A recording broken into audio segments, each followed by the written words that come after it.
తమ పార్టీ అధ్యక్షుడు మాజీ సీఎం వైఎస్ జగన్ మహిళా పక్షపాతి అని స్పష్టం చేశారు. జగన్ పాలన మహిళలకు గోల్డెన్ పీరియడ్గా నిలిచిందని అన్నారు. దిశా చట్టం, యాప్, ప్రత్యేక పోలీస్ స్టేషన్లు, అలాగే అమ్మ ఒడి, చేయూత వంటి పథకాలతో మహిళలకు ప్రాధాన్యత ఇచ్చారని అన్నారు. స్థానిక సంస్థల్లో 50% కంటే ఎక్కువ రిజర్వేషన్లు కల్పించారని పేర్కొన్నారు. ఇక కూటమి పాలన మహిళలకు డార్క్ పీరియడ్ అని విమర్శించారు. టీడీపీ ఎంపీ శబరి వ్యాఖ్యలు అభ్యంతరకరమని, మహిళల గౌరవంపై మాట్లాడే ముందు క్షమాపణ చెప్పాలని డిమాండ్ చేశారు. ఒక జగనన్న ఒక మహిళా పక్షపాత ముఖ్యమంత్రి. మహిళల్ని రాజకీయంగా, ఆర్థికంగా, సామాజికంగా ఉన్నత స్థానంలో కూర్చోబెట్టడానికి అతను ముఖ్యమంత్రిగా ప్రమాణ స్వీకారం చేసిన మొదటి రోజు నుంచే ఎంతగానో కృషి చేశారు. మరీ ముఖ్యంగా మహిళల రక్షణకు పెద్దపీట వేసి దిశ వ్యవస్థను తీసుకొచ్చారు. దిశ చట్టాన్ని ఇక్కడ అసెంబ్లీలో ఆమోదం పొందేట్టుగా చేసి దాన్ని కేంద్రం దగ్గర పంపిస్తే అది కేంద్రం దగ్గర పెండింగ్ లో ఉన్న అందులో ఉన్న అంశాలన్నీ కూడా ఈ ఆంధ్రప్రదేశ్ రాష్ట్రంలో అమలయ్యేట్టుగా చేయడం జరిగింది. దిశ యాప్ ని తీసుకొచ్చారు, దిశ పోలీస్ స్టేషన్స్ తీసుకొచ్చారు, ప్రతి సచివాలయ పరిధిలో మహిళా పోలీసులు తీసుకొచ్చారు, మహిళల రక్షణ కోసం ఫాస్ట్ ట్రాక్ కోర్టులు కూడా జగనన్న తీసుకురావడం జరిగింది. అలాగే మహిళల్ని రాజకీయంగా ఉన్నత స్థానంలో పెట్టారు జగనన్న అనడానికి ఎన్నో ఉదాహరణలు. అంతగా మహిళలను రాజకీయంగా ఉన్నత స్థానంలో కూర్చోబెట్టడానికి, అలాగే మహిళా సాధికారత కోసం ఎంతగానో కృషి చేశారు. అతను ముఖ్యమంత్రిగా పరిపాలించిన 5 ఏళ్లు కూడా ఏ పథకం ప్రవేశపెట్టినా అందులో ఎక్కువగా లబ్ధిదారులు మహిళలే ఉండేట్టుగా చూశారు. అలాగే ఒక ఇల్లు ఇస్తే అది మహిళల పేరుతో ఇచ్చారు. ఒక పథకం, ఒక అమ్మఒడి అవ్వచ్చు, చేయూత అవ్వచ్చు, ఆసరా అవ్వచ్చు, ఫీజు రీఎంబర్స్మెంట్ అవ్వచ్చు, ప్రతిది కూడా మహిళల పేరుతో ఇచ్చిన మహిళా పక్షపాత ముఖ్యమంత్రి ఈ రాష్ట్ర చరిత్రలో ఎవరైనా ఉన్నారంటే అది జగన్మోహన్ రెడ్డి గారే. జగన్మాత దుర్గమ్మ కొలువు తీరిన ఇంద్రకీలాద్రి కొండ చర్యల పటిష్టతపై శాస్త్రీయ అధ్యయనం చేయడానికి వచ్చిన బెంగళూరులోని national institute of rock mechanics శాస్త్రవేత్తల బృందం తమ క్షేత్రస్థాయి పరిశోధనను ముమ్మరం చేశారు. ఈ సాంకేతిక బృందం ఈ నెల 15వ తేదీ నుంచి 19వ తేదీ వరకు 5 రోజుల పాటు ఇక్కడ సమగ్ర సర్వే నిర్వహించనున్నారు.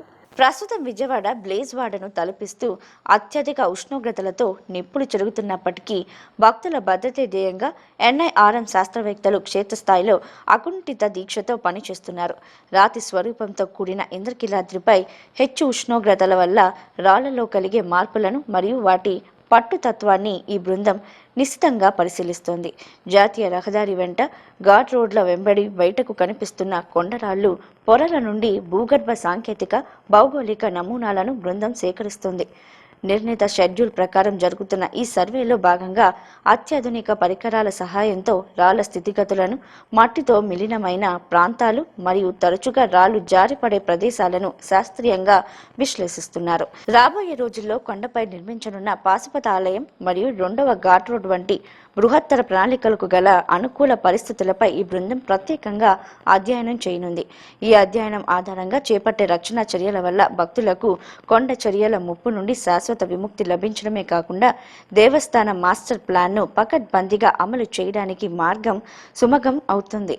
పాలిటెక్నిక్, ఐటీఐ చదువులు పూర్తి చేసిన వారికి తక్కువ వయసులోనే ఉద్యోగ అవకాశాలు లభిస్తాయని గన్నవరం ఎమ్మెల్యే యార్లగడ్డ వెంకట్రావు అన్నారు. గన్నవరానికి సీడాక్ సంస్థను తీసుకురావడానికి చర్చలు జరుగుతున్నాయని తెలిపారు. మేధా టవర్లో క్వాంటమ్ వాలీ 2వ కేంద్రాన్ని ఏర్పాటు చేసినట్లు వెల్లడించారు. వచ్చే నెల నుంచి హెచ్సిఎల్ ద్వారా విద్యార్థులకు ఉచితంగా ఆర్టిఫిషియల్ ఇంటెలిజెన్స్ శిక్షణ కార్యక్రమాలు ప్రారంభిస్తున్నట్లు చెప్పారు. గన్నవరం ప్రభుత్వ పాలిటెక్నిక్ కళాశాల వార్షికోత్సవాన్ని పురస్కరించుకుని జాబ్ అచీవర్స్ డే కార్యక్రమం ఉత్సాహభరితంగా జరిగింది. ఈ వేడుకలకు గన్నవరం ఎమ్మెల్యే యార్లగడ్డ వెంకట్రావు ముఖ్య అతిథిగా హాజరై జ్యోతి ప్రజ్వలన చేసి కార్యక్రమాన్ని ప్రారంభించారు. కళాశాలలో 4 విభాగాలకు చెందిన మొత్తం 132 మంది ఫైనల్ ఇయర్ విద్యార్థులు వివిధ ప్రముఖ సంస్థల్లో ఉద్యోగాలకు ఎంపిక కావడంతో 100% ప్లేస్మెంట్లు నమోదయ్యాయి. ఎంపికైన విద్యార్థులకు ఎమ్మెల్యే యార్లగడ్డ వెంకట్రావు స్వయంగా జాబ్ ఆఫర్ లెటర్లు అందజేసి అభినందించారు. ఈ సందర్భంగా యార్లగడ్డ మాట్లాడుతూ గన్నవరానికి సీడాక్ సంస్థను తీసుకురావడానికి చర్చలు జరుగుతున్నాయని తెలిపారు. మేధా టవర్స్లో క్వాంటమ్ వాలీ 2వ కేంద్రాన్ని ఏర్పాటు చేసినట్లు వెల్లడించారు. వచ్చే నెల నుంచి హెచ్పిసిఎల్ ద్వారా విద్యార్థులకు ఉచితంగా ఆర్టిఫిషియల్ ఇంటెలిజెన్స్ శిక్షణ కార్యక్రమాలు ప్రారంభిస్తున్నట్లు చెప్పారు.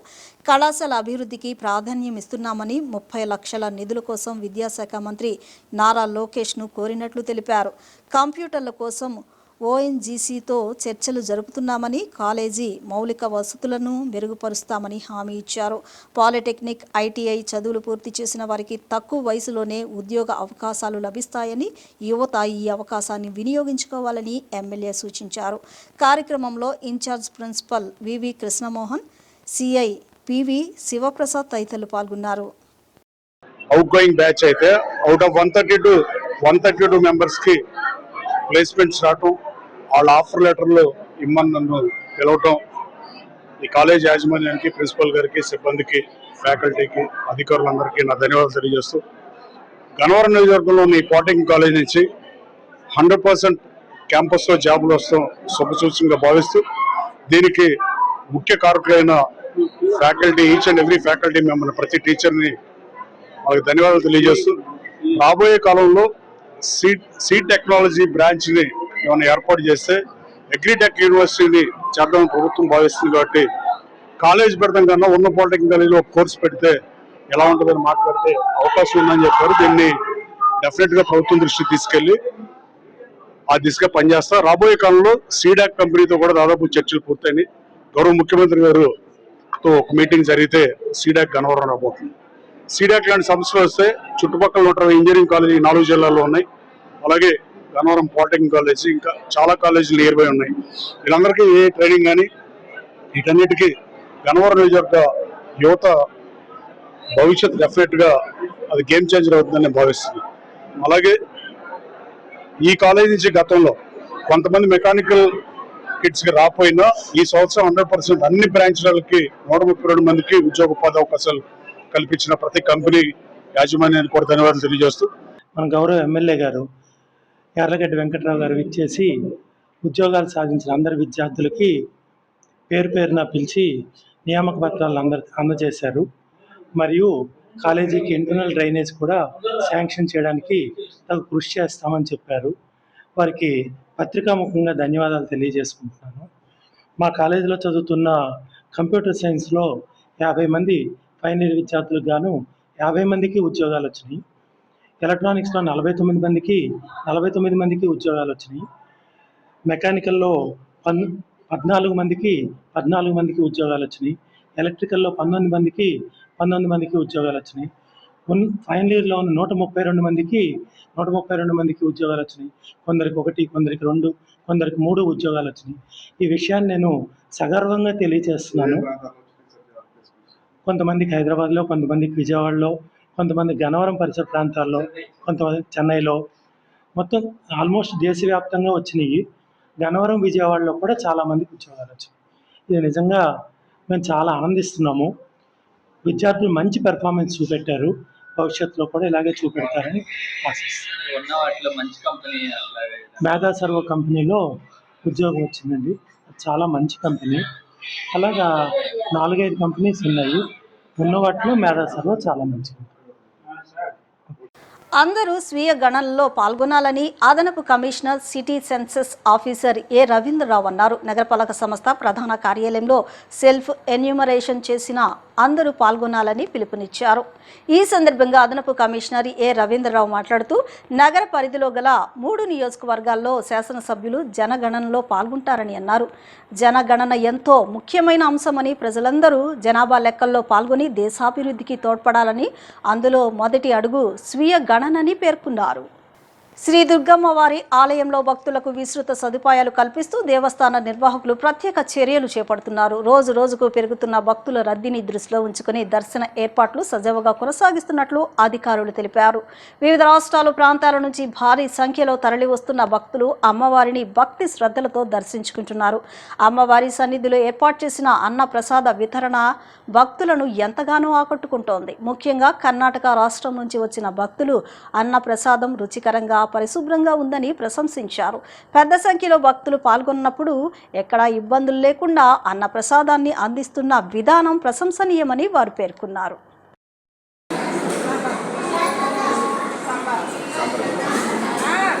Thank you. సాంప్రదాయం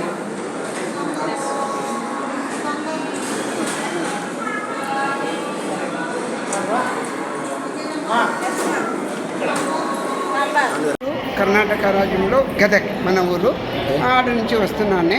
10 సంవత్సరాల నుంచి తిరుగుతున్నాను. ఇప్పుడు ఈ రోజుది బ్రహ్మాండంగా ఉంది. Best food preparation.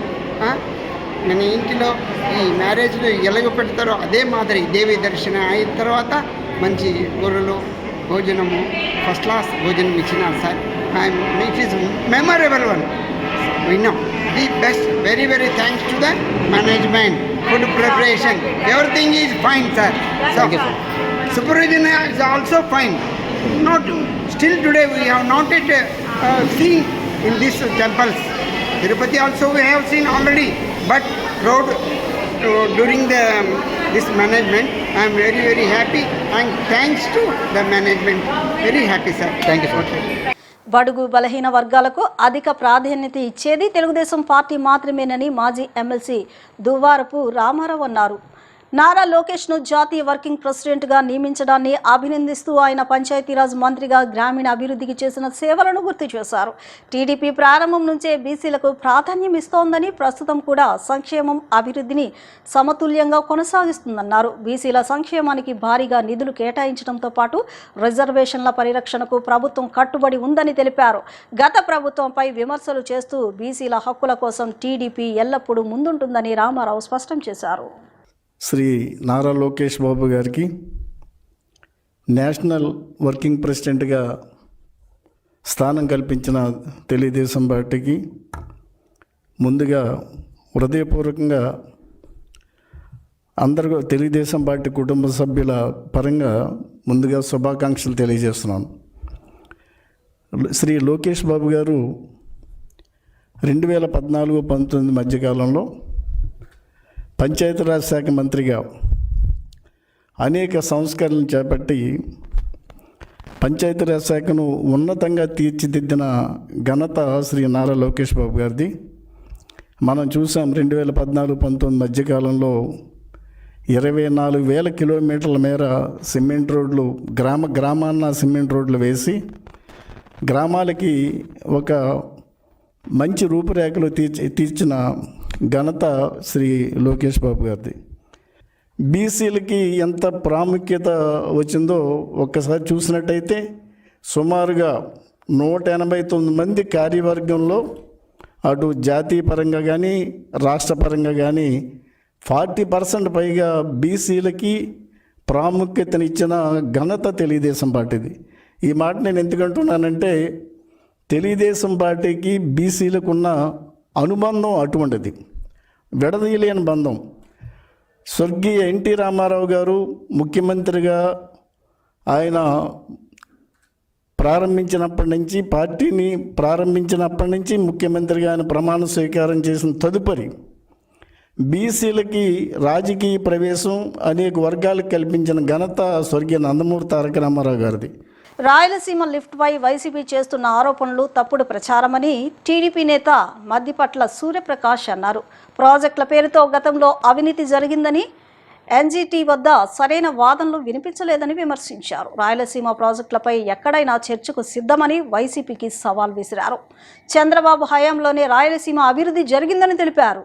గత కొంతకాలంగా YSR Congress party Rayalaseema lift irrigation పనులు కూటమి ప్రభుత్వం ఆపేసింది. రాయలసీమ లిఫ్ట్ ఇరిగేషన్ పనులు ఆగిపోవటం వల్ల రాయలసీమ తీవ్రంగా నష్టపోతుంది. రాయలసీమ లిఫ్ట్ ఇరిగేషన్ పనులు వెంటనే చేపట్టాలని చెప్పి వైఎస్ఆర్ కాంగ్రెస్ పార్టీ గ్రామ సింహాలు సీమ గర్జనల పేరుతో, రౌండ్ టేబుల్ సమావేశాల పేరుతో, విలేకరుల సమావేశాల పేరుతో రాయలసీమ ప్రాంతంలో ఉండే వైఎస్ఆర్ కాంగ్రెస్ పార్టీ గ్రామ సింహాలు తెగ హడావుడి చేస్తున్నాయి. ఒక అబద్ధాన్ని పదే పదే చెప్పి అదే అబద్ధాన్ని నమ్మించి అధికారంలోకి రావాలని పిచ్చి కలలుగంటున్నారు వైఎస్ఆర్ కాంగ్రెస్ పార్టీ నాయకులు. అబద్ధాల పునాదుల మీద వైఎస్ఆర్ కాంగ్రెస్ పార్టీని స్థాపించి ప్రతి ఎన్నికకు ఏదో ఒక అబద్ధాన్ని ఎజెండాగా తీసుకుని ఆ ఎజెండాతో ఎన్నికలకు వెళ్ళి ప్రజలు మభ్యపెట్టే ప్రయత్నం చేస్తుంది వైఎస్ఆర్ కాంగ్రెస్ పార్టీ. ఒక ఎన్నికో 2 ఎన్నికలు 5 సంవత్సరాలు 10 సంవత్సరాలు మీ అబద్ధాలు నమ్మారు ప్రజలు. మీ అబద్ధాలను నమ్మి మీరు ఏదో ఉద్ధరిస్తారని మీకు ఓటేసిన తర్వాత భవిష్యత్తులో మళ్ళీ మీ అబద్ధాలు నమ్ముతారని మీరు అనుకోవటం మూర్ఖత్వం. ప్రజలు నమ్మే పరిస్థితుల్లో ఉండరు అన్న విషయం వైఎస్ఆర్ కాంగ్రెస్ పార్టీ నాయకులు గుర్తుంచుకోవాలని చెప్తున్నాం. రాయలసీమ లిఫ్ట్ ఇరిగేషన్ ప్రాజెక్టుకి 2020 మే 5వ తారీఖున ఆనాటి వైఎస్ఆర్ కాంగ్రెస్ పార్టీ ప్రభుత్వం టెండర్లు పిలిచింది.